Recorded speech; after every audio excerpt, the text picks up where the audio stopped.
सिद्धेश्वर मंदिर बुधगाव येथे चांदीच्या पालखीसाठी 1,00,000 रुपयाची देणगी ग्रामपंचायत सदस्य सरपंच यांच्याकडे देण्यात आली।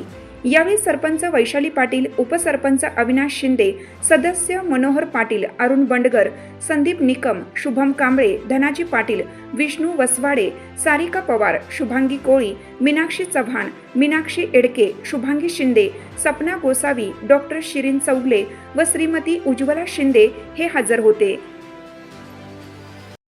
चालू घडामोडींचे अपडेट्स जाणून घेण्यासाठी आपल्या हिरकणी न्यूज चॅनलला सबस्क्राईब जरूर करा, लाईक करा, कमेंट करा आणि शेअर करा। बेल आयकॉनवर प्रेस करा आणि नोटिफिकेशन्स मिळवा।